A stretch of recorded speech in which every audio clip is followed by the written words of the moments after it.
नमस्कार। आज हम लोग कक्षा 12 इतिहास विषय के प्रथम अध्याय हड़प्पा सभ्यता, ईंट मनके एवं अस्थियां, इस पाठ का अध्ययन करेंगे। इस पाठ में हम जानेंगे कि हड़प्पा सभ्यता की खोज किस प्रकार से हुई, हड़प्पा सभ्यता का आरंभ कैसे हुआ, हड़प्पा वासियों के रहन सहन, जीवन निर्वाह के तरीके क्या थे और एक प्रमुख हड़प्पा सभ्यता के शहर मोहनजोदड़ो के बारे में विस्तार से चर्चा करेंगे। इसके अतिरिक्त हड़प्पा समाज में व्याप्त सामाजिक भिन्नताओं का अवलोकन करेंगे, किस प्रकार से हम इन भिन्नताओं के बारे में पता करते हैं, एवं हड़प्पा वासियों के शिल्प, उद्योग एवं उनके व्यापार के विषय में जानेंगे। हड़प्पा सभ्यता के से बहुत बड़ी मात्रा में सेल खड़ी की बनी हुई मोहरें प्राप्त हुई हैं, उनके बारे में, हड़प्पा लिपि के बारे में एवं किस प्रकार से हड़प्पा सभ्यता का राजनीतिक वर्ग कार्य करता था या किस प्रकार की सत्ता थी, इसके बारे में, और सबसे अंत में कि हड़प्पा सभ्यता का अंत किस प्रकार से हुआ। हड़प्पा सभ्यता की खोज। हड़प्पा सभ्यता की खोज सन 1921 ईस्वी में राय बहादुर दयाराम साहनी एवं माधव स्वरूप वत्स जी ने वर्तमान पाकिस्तान के पंजाब प्रांत के मांटगोमरी जिले में रावी नदी के तट पर हड़प्पा नामक स्थान पर उत्खनन करके वहाँ पर हड़प्पा सभ्यता के अवशेषों को खोजा। इसके कुछ ही समय पश्चात मोहनजोदड़ो में 1922 में श्री राखाल दास बनर्जी ने सिंध प्रांत के लरकाना जिले में मोहनजोदड़ो के अवशेष खोजे और इन दोनों स्थानों से मिली मोहरों, हस्तलिखित लिपि, कलाकृतियाँ इत्यादि का अध्ययन करने से पता चला कि ये एक जैसी हैं, इसलिए विद्वानों ने इसे सिंधु सभ्यता अथवा सिंधु घाटी सभ्यता का नाम दिया। कालांतर में न सिर्फ पाकिस्तान में बल्कि वर्तमान भारत में और अफ़गानिस्तान में बहुत दूर दूर तक बहुत से सिंधु घाटी सभ्यता के स्रोतों की खोज हुई, नए नए स्थान खोजे गए और तब विद्वानों ने इसे सिंधु घाटी सभ्यता के स्थान पर, जिस स्थान पर सबसे पहले इस सभ्यता के बारे में पता चला था यानी कि हड़प्पा, उसके नाम पर इस सभ्यता का हड़प्पा सभ्यता नामकरण कर दिया। हड़प्पा सभ्यता का आरंभ। हड़प्पा सभ्यता को बनाने वाले लोग कौन थे? कुछ विद्वानों का कहना है कि ये भारत के प्राचीन या निवासी द्रविड़ लोग थे। कुछ का कहना है कि इसे मेसोपोटामिया के निवासियों ने बनवाया। कुछ लोगों का कहना है कि ये बलूची संस्कृति की देन है। परंतु बाद में जिस प्रकार से आगे आगे चल कर के उत्खनन होते रहे एवं अन्य खोजें सामने आईं, उससे पता चलता है कि सिंध और चोलिस्तान में हड़प्पा से पूर्व की बस्तियां मिली हैं और उनके आधार पर हम ये कह सकते हैं कि हड़प्पा सभ्यता एकदम से सामने नहीं आई, बल्कि धीरे धीरे करके इन्हीं संस्कृतियों से हड़प्पा सभ्यता विकसित हुई। चित्र में आप देख सकते हैं कि हड़प्पा सभ्यता का विस्तार कहाँ तक था। हड़प्पा सभ्यता की सुदूर पश्चिमी सीमा सुतकांगेंडोर में थी। इसके अलावा हड़प्पा सभ्यता की सबसे उत्तरी सीमा जम्मू कश्मीर में चेनाब नदी के तट पर मांडा नामक स्थान है। हड़प्पा सभ्यता की सबसे पूर्वी सीमा वर्तमान उत्तर प्रदेश में मेरठ जिले के आलमगीरपुर नामक स्थान पे है। इसके अतिरिक्त दक्षिण में दैमाबाद में हड़प्पा सभ्यता का सुदूरतम दक्षिणतम बिंदु कहा जाता है। कुल मिलाकर हड़प्पा सभ्यता वर्तमान पाकिस्तान एवं हिंदुस्तान के काफ़ी बड़े हिस्से में एक त्रिभुजाकार क्षेत्र में फैली हुई थी और इसके कुछ प्रमुख शहर मोहनजोदड़ो, आमरी, बालाकोट, कोटदीजी, चन्हूदड़ो, धौलावीरा, नागेश्वर, रंगपुर, लोथल, गवेरी कला, कालीबंगा, बनावली, राखीगढ़ी इत्यादि बहुत सारे इसके प्रमुख क्षेत्र हैं, प्रमुख स्थल हैं जहाँ पर उत्खनन के द्वारा बिल्कुल एक समान नगर व्यवस्था, एक समान मोहरें इत्यादि प्राप्त हुई हैं। हड़प्पा सभ्यता का कालक्रम। किस समय हड़प्पा सभ्यता की शुरुआत हुई? जब हड़प्पा सभ्यता के बारे में सर्वप्रथम पता चला उस समय इसे विश्व की तत्कालीन और सभ्यताओं के साथ देखते हुए इसका समय लगभग 2500 ईसा पूर्व बताया गया।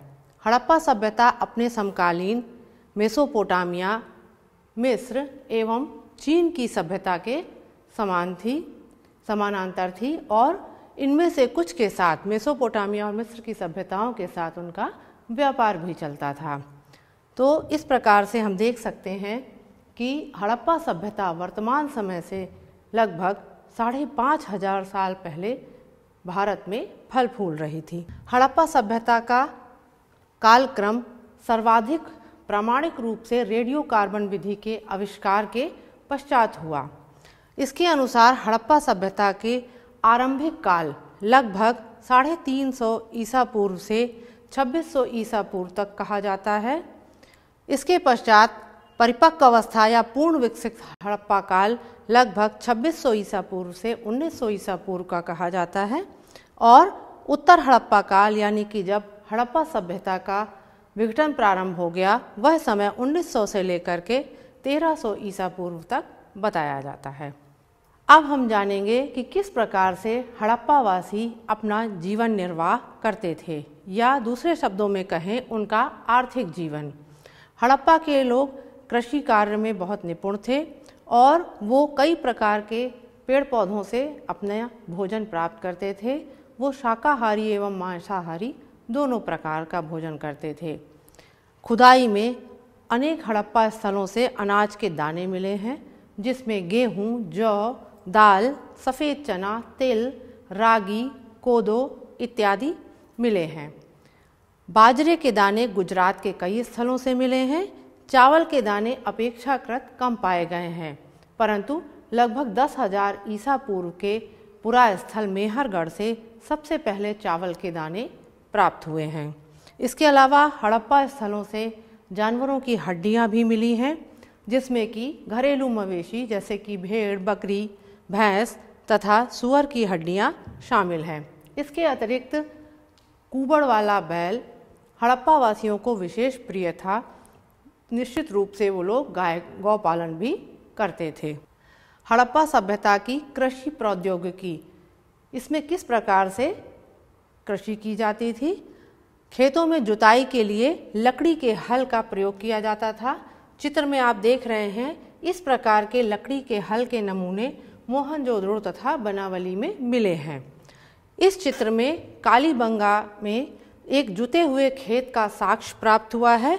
इसमें ये जो लाइनें बनी हुई हैं इससे पता चलता है कि हड़प्पावासी 2 प्रकार की फसलों की एक साथ खेती करना जानते थे।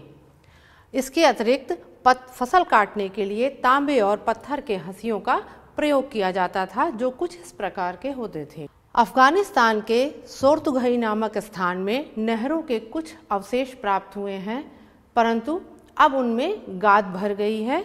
इसके अतिरिक्त आधुनिक गुजरात के धौलावीरा से एक जलाशय प्राप्त हुआ है। ये जो आप चित्र में देख रहे हैं ये एक तालाब है। संभवतः इस तरह के तालाबों का प्रयोग सिंचाई के लिए किया जाता था जिससे कि अच्छी फसल प्राप्त की जा सके।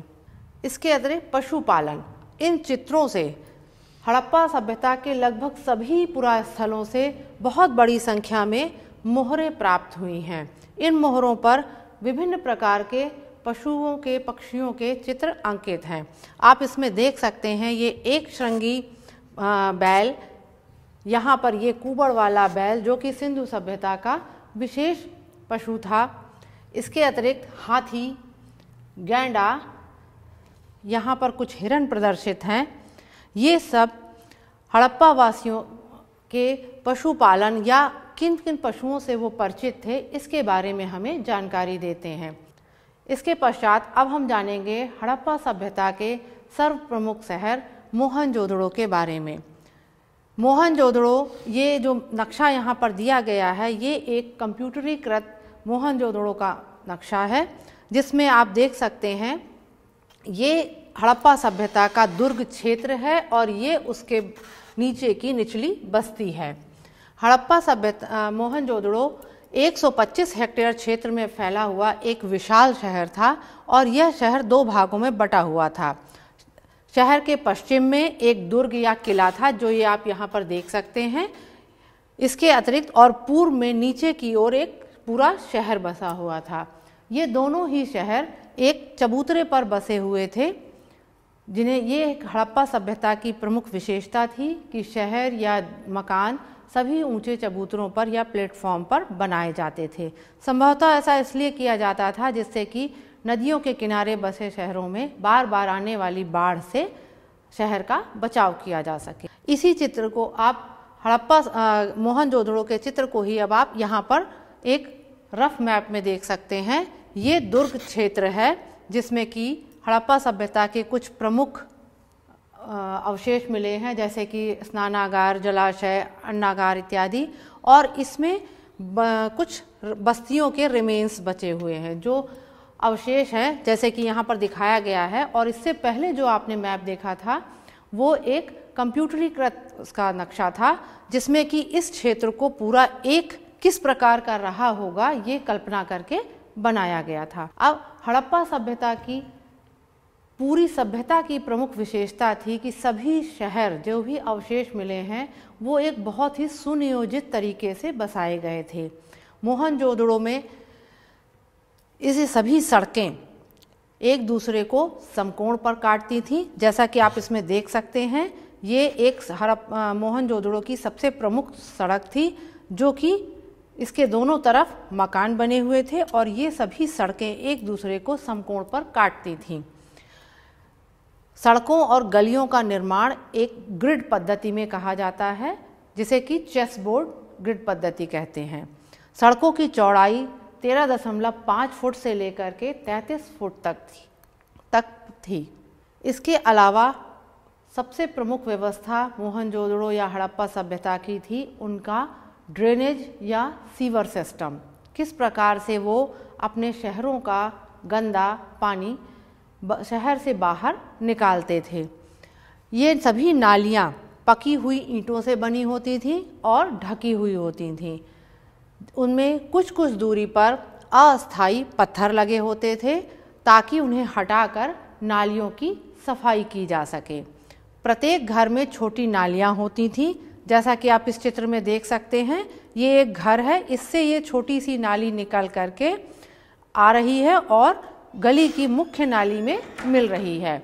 इस छोटी नाली, घर से निकली हुई नालियाँ स्नान घरों, शौचालय या रसोई घर से जुड़ी होती थी और घर का पानी इनके द्वारा बाहर बनी हुई गली की नाली में मिल जाता था।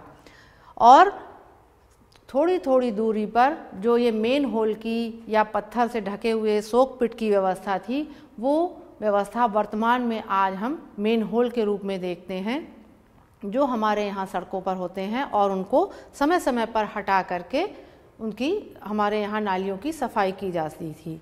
ये व्यवस्था आज से हजारों साल पहले सर्वप्रथम मोहनजोदड़ो या हड़प्पा सभ्यता में अपनाई गई। यह चित्र भी एक हड़प्पा सभ्यता की बहुत बड़ी सी नाली को प्रदर्शित करता है, जिसका कि आप देख सकते हैं कि किस प्रकार से इसको बनाया गया था। और यहाँ तक कि जहाँ पर नालियाँ मुड़ती थीं, जैसा कि आप इस चित्र में देख रहे हैं, तो यहाँ पर उसी प्रकार से मुड़ी हुई या कोने वाली ईंटों का प्रयोग किया जाता था, या इस प्रकार से स्पेसिफिकली जो है विशेष तौर पर ईंटें बनाई जाती थीं जो कि मुड़ी हुई होती थीं। इसी प्रकार से आप देख सकते हैं एक यहाँ पर एक कुआं बना हुआ है, जिसमें कि इसी प्रकार की ईंटें लगाई गई हैं जो कि कुएं को एक गोलाकार आकार दें। हड़प्पा सभ्यता के घर बहुत ही सुनियोजित ढंग से मुख्य सड़क के या जो उससे थोड़ा छोटी सड़कें होती थी उनके दोनों तरफ बनाए जाते थे। इन सड़कों के दोनों तरफ चबूतरे बने होते थे और हर एक घर का दरवाज़ा पीछे की गली में खुलता था। किसी भी घर का दरवाज़ा मुख्य सड़क में नहीं खुलता था, बल्कि वहाँ पर चबूतरे बने होते थे जिन पर संभवतः बाजार लगाया जाता था। इसके अलावा प्रत्येक घर में 3 से 4 कमरे होते थे। इसके अतिरिक्त सबसे बीच में एक ये आंगन होता था जिसके चारों तरफ कमरे बनाए जाते थे। कई जगहों पर 2 मंजिले घर भी मिले हैं। जैसे आप देख सकते हैं, यहाँ पर ऊपर जाने के लिए सीढ़ियाँ हैं और यहाँ पर भी सीढ़ियाँ पाई गई हैं। हर एक घर में लगभग एक कुआँ, एक रसोई घर, एक शौचालय या स्नान घर होता था और इन सब से निकला हुआ पानी धीरे अपने एक मुख्य नाली के द्वारा बाहर जाकर के गली की नाली में मिल जाता था। सभी घर लगभग एक ही पैटर्न पर, एक ही नमूने पर बनाए जाते थे। घरों में कमरों की संख्या कम या ज़्यादा हो सकती थी। मोहनजोदड़ो में अभी सबसे प्रथम वाले नक्शे में हमने देखा था कि एक किला पाया गया है। ये एक स्तूप है और इसके यहाँ पर एक ये जलाशय मिला है। दुर्ग में अधिकतर हमें ऐसी संरचनाएं मिली हैं जिनका प्रयोग सार्वजनिक रूप से किया जाता था, या ये कहा जाए कि राजवर्ग के द्वारा या जो भी प्रशासक वर्ग था उसके द्वारा किया जाता था। इसमें मिली हुई संरचनाएं ज़्यादा लोगों के प्रयोग करने के लिए थीं। ये मोहनजोदड़ो का प्रसिद्ध स्नानागार है या जलाशय है। इसमें आप देख सकते हैं यहाँ पर और यहाँ पर उत्तर और दक्षिण दिशा में नीचे तक जाने के लिए सीढ़ियाँ बनी हुई हैं। जलाशय का फर्श पक्की ईंटों से बनाया गया है और इस पर बिटुमिन का लेप किया गया है। बिटुमिन यानी कि वर्तमान में जिसे हम कोलतार या डामर के रूप में जानते हैं। इस जलाशय के स्नानागार के इस तरफ ये कुछ स्नान गृह बने हुए हैं जो संभवतः कपड़े बदलने के काम आते थे। इस चित्र में एक गोदाम प्रदर्शित है जो कि मोहनजोदड़ो से प्राप्त हुआ है। आप देख सकते हैं कि इसमें भी जो है पक्की ईंटों से चारों तरफ चिनाई की गई है। अब हम जानेंगे कि किस प्रकार से हड़प्पाई समाज भिन्न स्तरों में बटा हुआ था, या किस प्रकार से जहाँ पर हमारे पास कुछ भी जानकारी के लिए स्रोत नहीं है, वहाँ पर जो भी सामग्री प्राप्त हुई है उससे किस प्रकार से ज्ञात किया गया कि हड़प्पा सभ्यता में क्या भिन्नता थी, क्या सभी निवासी एक समान थे। इसके लिए हम 2 तरीकों का प्रयोग करते हैं। एक महत्वपूर्ण पद्धति है शवाधान या शवों के अंतिम संस्कार की पद्धति। किस प्रकार से हड़प्पा सभ्यता के लोग अपने शवों का अंतिम संस्कार करते थे। इसमें 2 प्रकार के हमें शवाधान मिले हैं। आप इस चित्र में देख सकते हैं कि इस व्यक्ति को एक छोटे से शवाधान में, गर्त में, गड्ढे में किस प्रकार से मोड़ करके लिटा दिया गया है। इसके अतिरिक्त इस कब्र में बहुत सारे मृतभांड, मिट्टी के बने हुए बर्तन या अन्य सामग्री मिली है। यहाँ पर इस कब्र में, एक ही कब्र में 2 शवों को दफना दिया गया है। यहाँ पर आप देख सकते हैं इस कब्र में इस कंकाल के साथ कुछ बर्तन भी दिख रहे हैं। इसी प्रकार से इस गर्त शवाधान में भी कुछ पात्र दिख रहे हैं। जो शवाधान अच्छी तरीके से पकी हुई ईंटों से नीचे एवं ऊपर दोनों जगह चिने हुए थे और उनके साथ काफ़ी संख्या में मृतभांड भी प्राप्त हुए हैं, उनके बारे में हम अनुमान लगा सकते हैं कि ये शायद कोई विशिष्ट व्यक्ति रहा होगा जिसके साथ इतनी सारी चीज़ें दफना दी गईं। इसके अतिरिक्त कब्र में कंकाल के साथ या मृतक के साथ इन वस्तुओं का दफनाया जाना मृत्यु के बाद जीवन पर विश्वास में की ओर संकेत करता है।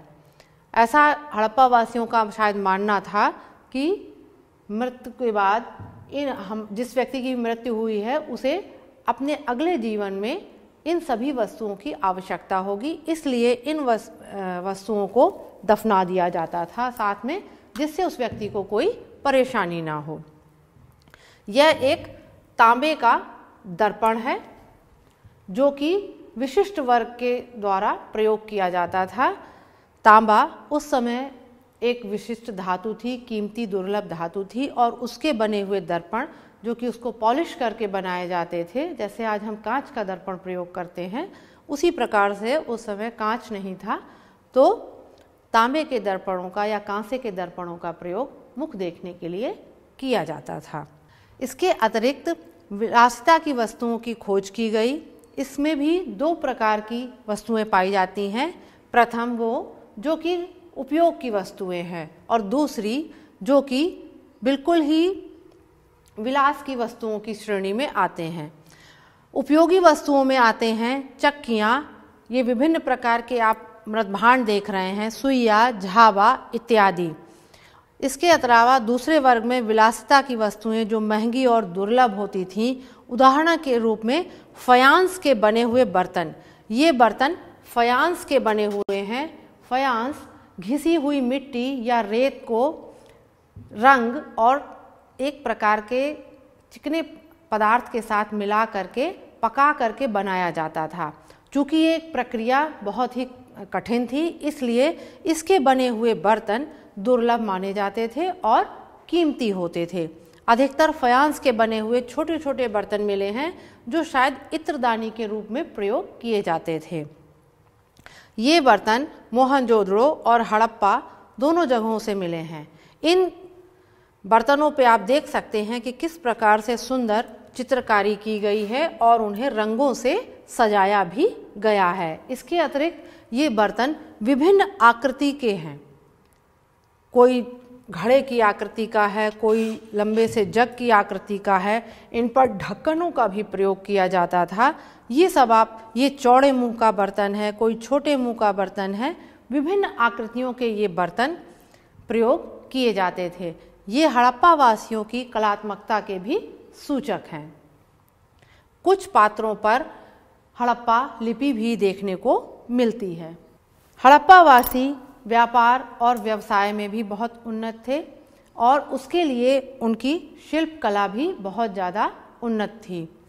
हड़प्पा वासी मिट्टी और धातु के बर्तन बनाना, हथियार बनाना, सूत व ऊन की कताई, बुनाई, रंगाई, आभूषण बनाना, मनके बनाना, लकड़ी का सामान बनाना, बैलगाड़ियाँ तथा नौकाएं और जहाज बनाना, इस प्रकार के कुछ महत्वपूर्ण व्यवसाय करते थे। हड़प्पा, मोहनजोदड़ो, धौलावीरा, नागेश्वर, बालाकोट, चन्हूदड़ो उनके शिल्प उत्पादन के प्रमुख केंद्र थे। मुख्यतः जो प्रमुख शहर थे वो किसी न किसी प्रकार के शिल्प उत्पादन में उन्होंने विशिष्टता हासिल कर रखी थी। वस्त्र निर्माण व्यवसाय, हड़प्पावासी सबसे पहले कपास के बारे में या कपास का उत्पादन करने के बारे में जानते थे और हड़प्पा सभ्यता से ये स्क्रिप्ट भी देख रहे हैं आप। इसके अलावा ये हड़प्पाई कुछ पत्थर मिले हैं जिस पर ये मार्क आप देख रहे हैं, ये सूती वस्त्र के मार्क हैं, उसके चिन्ह हैं, उसकी छाप आ गई है। हड़प्पा सभ्यता से मिली हुई पुजारी की मूर्ति, जिसको राजा पुरोहित पुजारी भी कहा जाता है, उसका ये पिछला हिस्सा आप देख सकते हैं। उसने एक शॉल ओढ़ रखा है जिस पर बहुत ही खूबसूरत 3 पत्तियों वाले पुष्प की आकृति कढ़ाई के द्वारा उकेरी गई है। मनकों का निर्माण, हड़प्पा सभ्यता के लगभग सभी स्थलों से विभिन्न प्रकार के मनके मिले हैं। मनके यानी कि बीड्स, मोती। ये मनके अकीक, नीलम, स्फटिक, सेलखड़ी जैसे पत्थरों, तांबा, कांसा, सोने जैसी धातुओं और शंख, फयांस और पक्की मिट्टी से बनाए जाते थे। मनके कई आकृति में होते थे, चक्राकार, गोलाकार, इसके अलावा बेलनाकार, ढोलाकार इत्यादि। इनसे कई प्रकार के आभूषण बनाए जा सकते थे, जैसे कि आप ये देख रहे हैं यहाँ पर कई प्रकार के माले इत्यादि। ये सब चीज़ें विभिन्न हड़प्पा स्थलों से और कब्रों से प्राप्त हुई हैं। इसके अतिरिक्त हड़प्पावासी विभिन्न प्रकार के आभूषण बनाते थे। आप इस चित्र में देख रहे हैं, यह सोने का हार एक कब्र से प्राप्त हुआ है, जिसमें आप इसमें मोती के दाने भी हैं। इसके अलावा सोने के टुकड़े जोड़ करके ये खूबसूरत हार बनाया गया है। शंख की बनी हुई चूड़ियाँ एवं कानों में पहनने वाले आभूषण भी यहाँ प्राप्त हुए हैं। इसके अलावा मसाला पीसने का सिलबट्टा, हसिया, कुल्हाड़ी और कुछ अन्य प्रकार के वो मिले हैं औजार, जिनका अभी हम पता नहीं लगा पाए कि ये किस कार्य में प्रयोग किए जाते थे।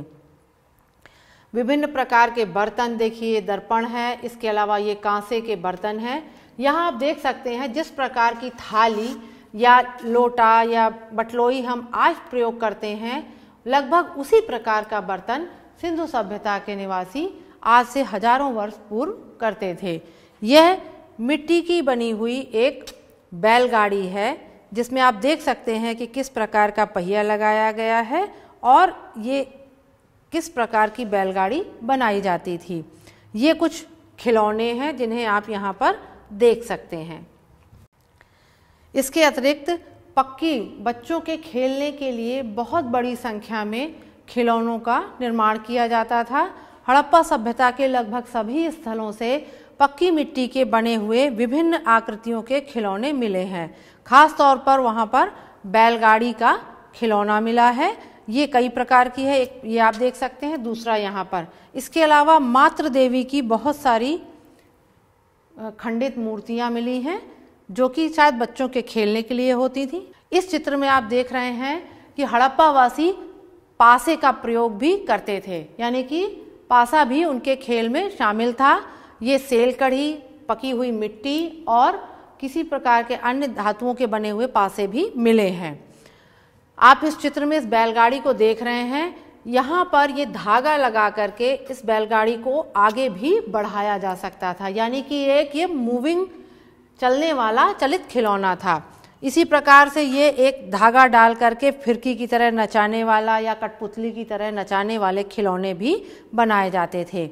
ये एक पक्षी, शायद कबूतर की आकृति का खिलौना है, या इस छेद को देख के हम अनुमान लगा सकते हैं कि शायद ये उस समय की गुल्लक थी, जिसमें कि बच्चे इस छिद्र से अपना कीमती वस्त्र सामान डालते थे। हड़प्पावासी धातु कला में भी बहुत ही आगे थे। ये मोहनजोदड़ो से मिली हुई प्रसिद्ध नर्तकी की मूर्ति है। इससे हम जान सकते हैं, देखिए किस प्रकार से इसने अपने बालों को बहुत ही आकर्षक तरीके से बांधा हुआ है। यहाँ से यहाँ तक इसने पूरी बाह में चूड़ियाँ पहनी हुई हैं और इसने गले में एक 3 मनकों वाला आभूषण भी पहना हुआ है। तो इन मूर्तियों से हम हड़प्पा वासियों के श्रृंगार एवं उनके प्रसाधनों का भी पता लगा सकते हैं। यह एक खिलौने की आकृति का मिला है, जिसके बारे में अनुमान लगाया जा रहा है कि ये शायद चौसर या चतुरंग या वर्तमान शतरंज का एक प्राचीन स्वरूप है। यह मातृ देवी की मूर्ति है, जिसने अपने सर पर एक प्रकार का मुकुट पहना हुआ है एवं इसने कमर में करधनी भी डाली हुई है।